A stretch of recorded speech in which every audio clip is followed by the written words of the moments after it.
There are moments in life that scar us so deeply, we carry them like invisible weights. Maybe it was the betrayal of someone you trusted, the words that cut so sharply you still hear them in your mind, or the loss that left an empty chair at the table forever. Painful memories have a way of living inside us long after the moment has passed, and sometimes, we convince ourselves that healing is impossible, that the wound is too deep, the memory too sharp, and the pain too real.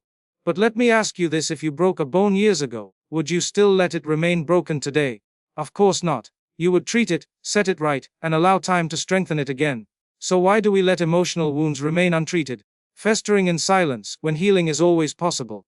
The truth is, the past cannot be changed, but our relationship with it can. Healing doesn't mean erasing what happened. It doesn't mean pretending it never hurt. Healing means choosing to take power back from what once had the power to control you. Healing means rewriting the meaning of your pain, so it no longer defines you but instead refines you. Imagine for a moment living free from the shadow of that memory that has haunted you for years. Imagine carrying the lesson, not the burden. Imagine turning the wound into wisdom. This is not just possible, it is within your reach. And it all begins with a single choice, a single practice, a single shift in how you see yourself and your past. If you do this, you will heal the most painful memories of your past. When we think of healing, many of us imagine it as something soft and comforting, as if it happens in quiet moments without much effort. But real healing begins with something raw, and often uncomfortable: acknowledging the wound. So many people go through life pretending they are fine, wearing masks of strength, laughter, and normalcy, while deep inside there are memories that burn like fire. To acknowledge the wound is not a sign of weakness, it is the most courageous step a human being can take. Because the truth is, until you face the reality of what hurt you, you cannot begin to rise above it. Hiding pain does not make it disappear, it only buries it alive, and anything buried alive eventually finds a way to resurface. There are those who've been betrayed by people they trusted, and instead of admitting how deeply that betrayal cut, they simply build walls around their hearts. Others have lost loved ones and refuse to speak of it, thinking silence will shield them from grief. Some have endured childhoods filled with neglect, cruelty, or abandonment, when they tell themselves that it didn't matter, that they were strong enough to survive. But the child within them still cries for acknowledgement, still aches for someone to say, yes, that was real, and yes, it hurt you. Healing cannot begin until you give yourself permission to tell the truth about your pain. Acknowledging the wound means no longer running from the memory that follows you. It means pausing long enough to feel the sadness, the anger, or the fear that you've tried to bury. It is a sacred kind of honesty with yourself. Sometimes we avoid this because we think it will destroy us to go back there. But the opposite is true. Denial drains us more than facing the truth ever could. Denial demands constant energy, constant pretense, constant distraction. Facing the wound is painful at first, yes, but it is liberating because you stop fighting yourself. Think of it like standing in front of a mirror. If you see a scar on your skin and you ignore it, pretending it doesn't exist, it does not heal, it may even worsen. But the moment you recognize it and seek care, you open the door for recovery. Emotional wounds work in the same way. They do not heal by avoidance but by acknowledgement. To acknowledge the wound is to honor your humanity. It is to say, I was hurt. It is not about blaming endlessly or staying stuck in the past. It is about validating your own experience so that you stop dismissing yourself. Too often, people minimize their pain because they compare it with others. They say things like, others had it worse, so I shouldn't complain. But pain is not a competition.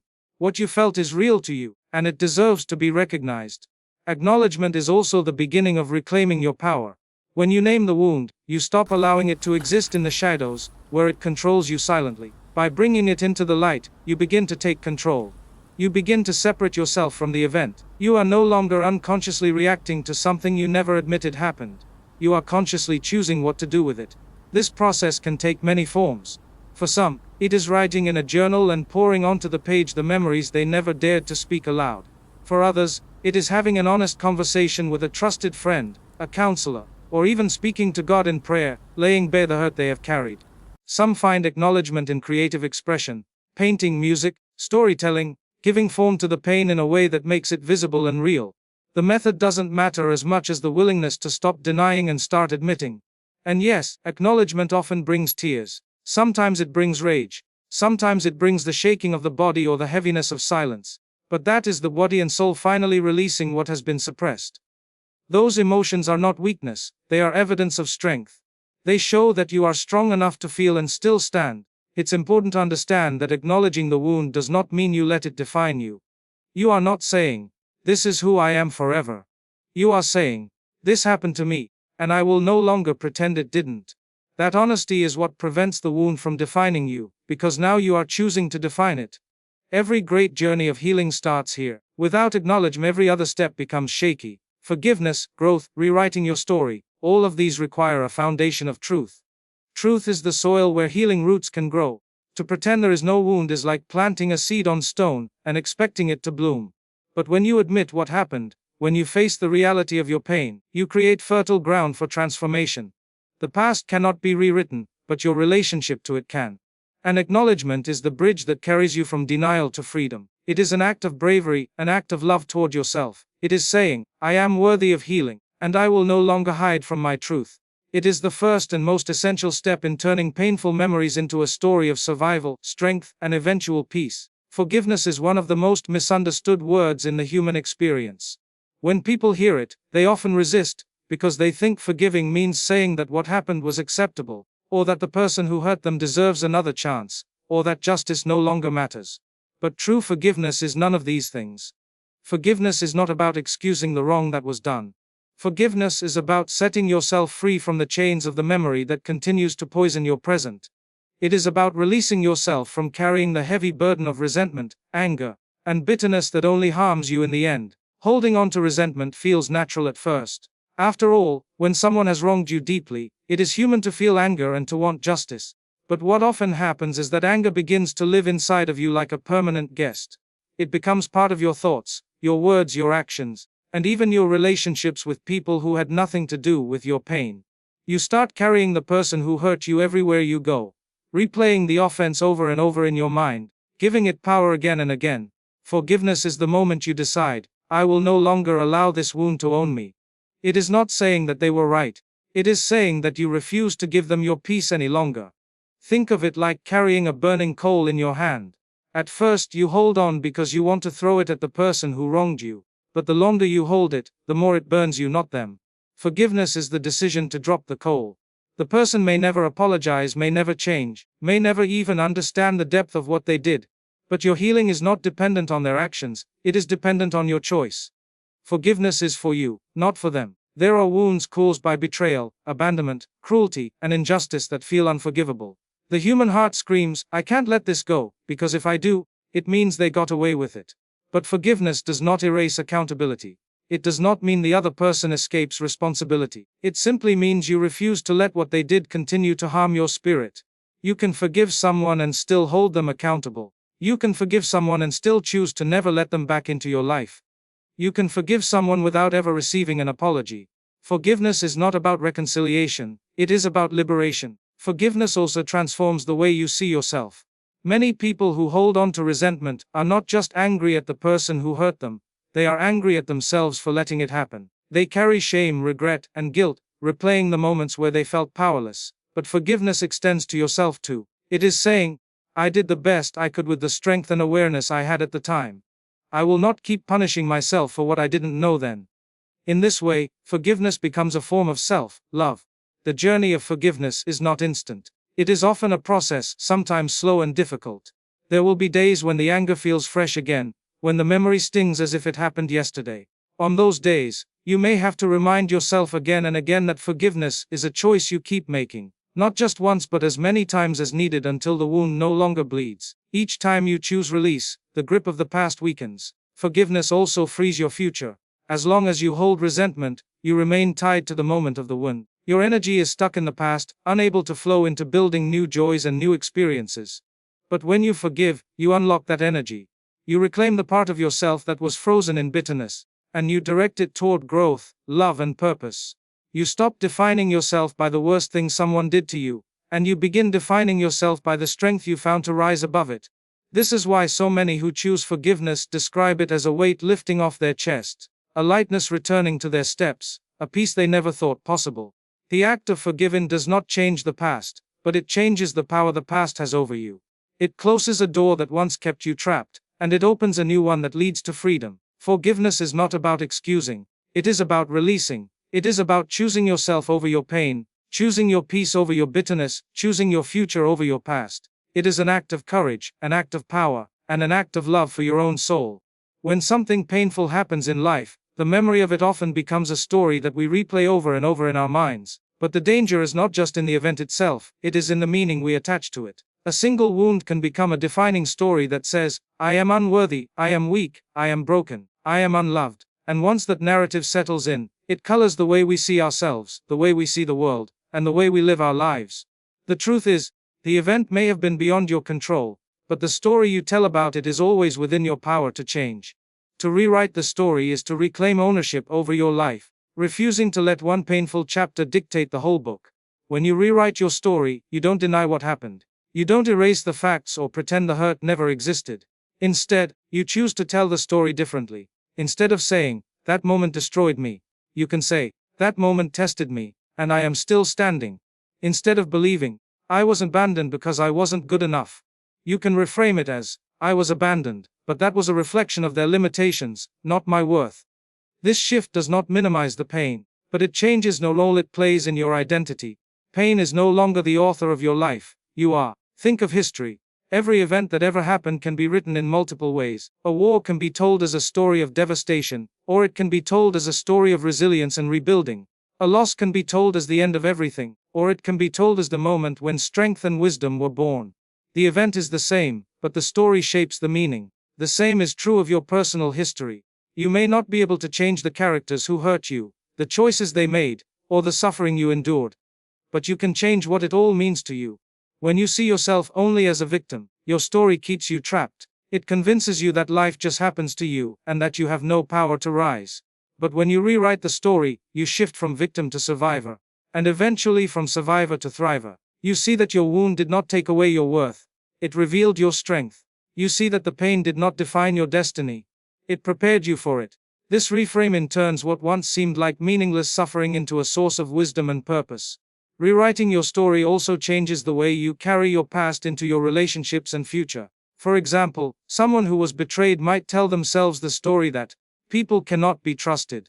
As a result, they guard their heart so tightly that they never allow love in again. But if that same person rewrites their story, they can say, I was betrayed, but that experience taught me to recognize dishonesty and value truth. The first story closes doors. The difference lies in perspective, not in the event itself. This is not an easy process. It requires reflection and courage. It often means going back to those painful memories and asking yourself, what else could this mean? What strength did I gain from this? What lesson did this experience teach me about who I am and what I deserve? At first, the answers may feel forced.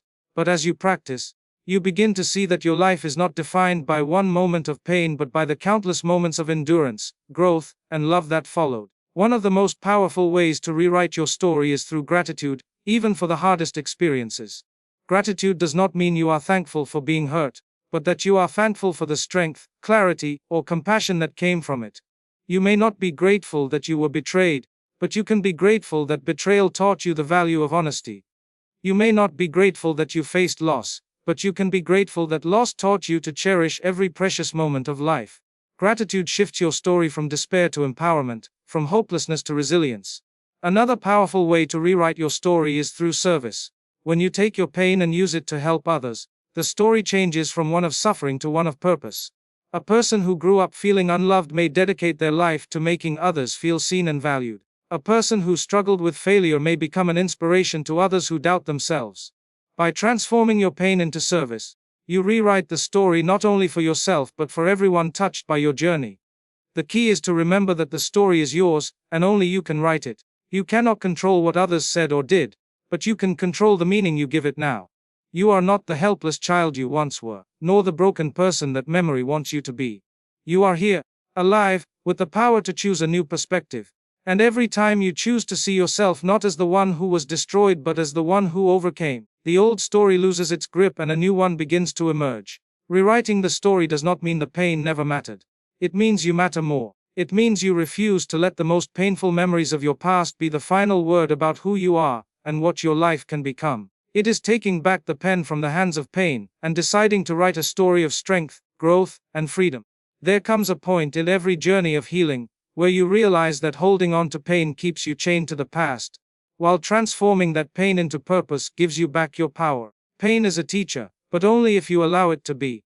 It can either remain a wound that drains you every day, or it can become a source of strength that pushes you forward. Replacing pain with purpose does not mean denying what happened or pretending it did not hurt. It means deciding that the suffering you went through will not be wasted, that it will serve a higher meaning in your life and in the lives of others. Every scar tells a story, but scars do not exist to remind you only of the hurt. They can remind you of survival. When you look at your scars as proof that you endured, they become symbols of courage instead of weakness. The pain that once made you feel powerless can become the very fuel that gives your life direction. Some of the most inspiring people in the world did not rise despite their pain, but because of it. They allowed their heartbreaks, failures, and struggles to guide them into a mission greater than themselves.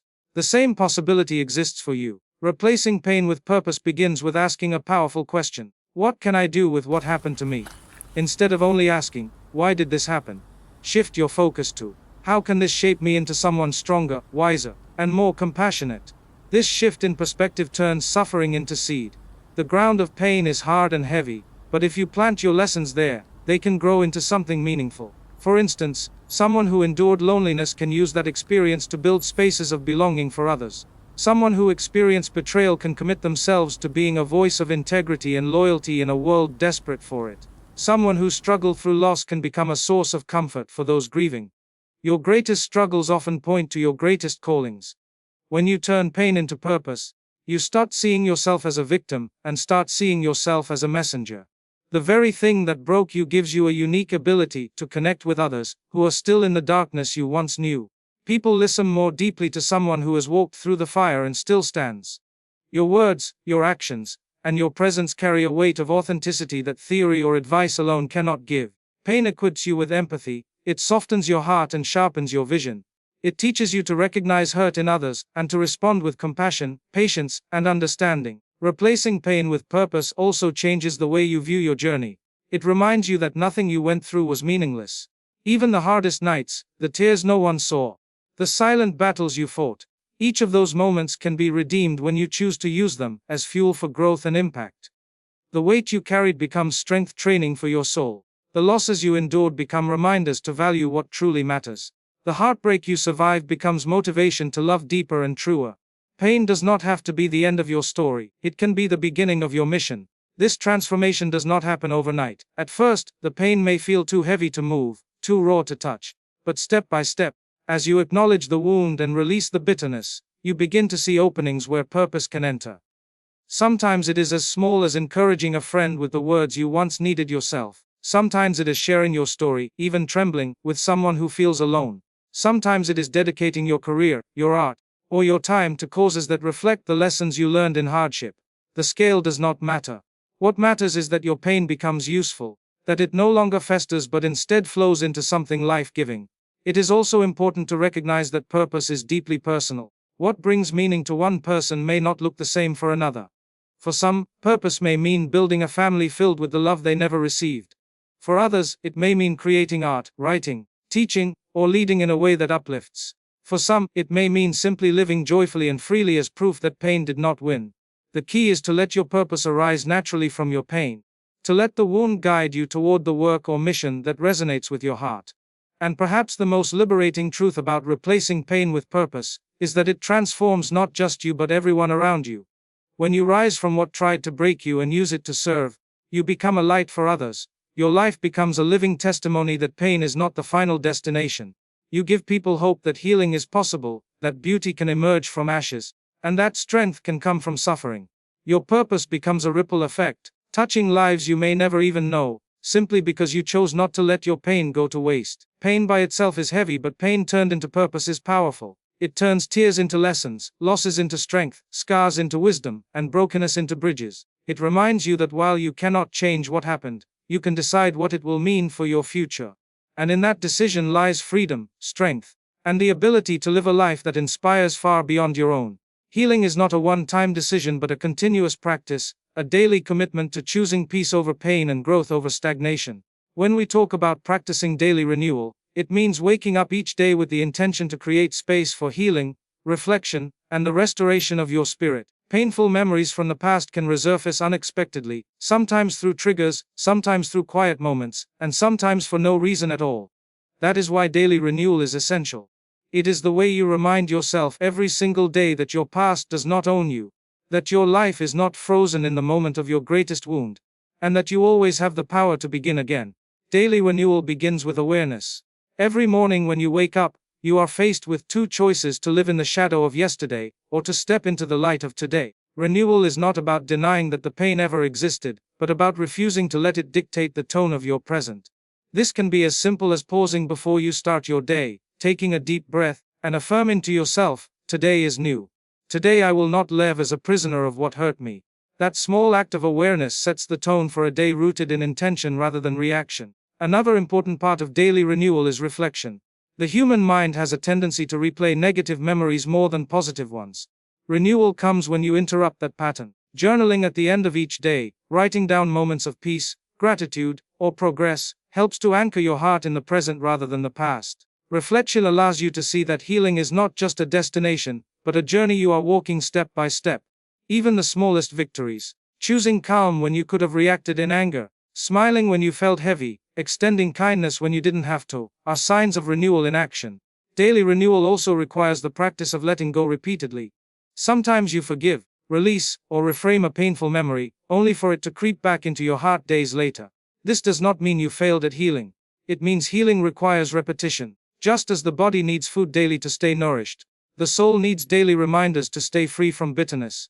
Renewal is about choosing over and over again to drop the burden whenever it tries to return to your shoulders. Nurturing your mind and spirit through consistent practices also fuels renewal.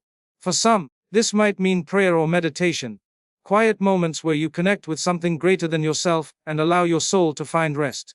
For others, it might be walking in nature, breathing deeply, or practicing gratitude as a daily ritual. Renewal is not one size fits all. It is about discovering what restores your peace and making it a part of your daily rhythm. These habits act as anchors that keep you steady when old pain tries to pull you back. An often overlooked aspect of daily renewal is the power of community and connection.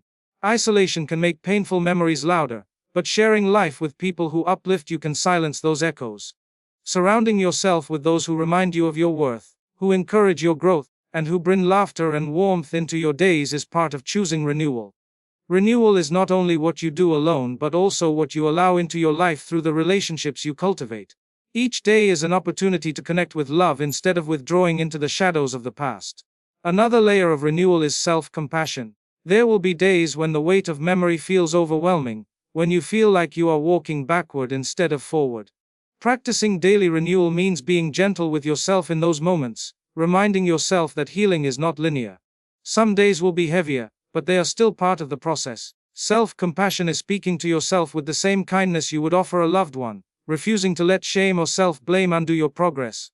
Renewal is not perfection, it is persistence. Renewal is also found in purpose-filled action.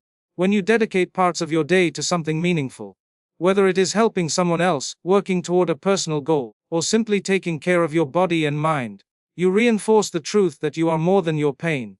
Purpose gives each day direction and meaning, and when combined with daily renewal, it becomes a powerful force for transformation. One of the most profound truths about practicing daily renewal is that it teaches you to live in the present. Painful memories often chain you to the past, while fear and uncertainty trap you in the future. Renewal gently pulls you back to today, reminding you that this moment is the only one you truly have. When you live in the present, you reclaim the joy of small things, the smile of a stranger, the warmth of sunlight, the laughter of a loved one. These moments, though small, accumulate and form the foundation of a healed and purposeful life. To practice daily renewal is to understand that healing is not a final destination you reach once and for all, but a daily path you walk. Each day you get the chance to rise, to breathe, to choose peace, to forgive again, to reframe again, to love again, and to hope again. It is a rhythm of release and restoration, a practice of courage and persistence, a commitment to creating a life that is no longer dictated by what once hurt you but shaped by what you choose today.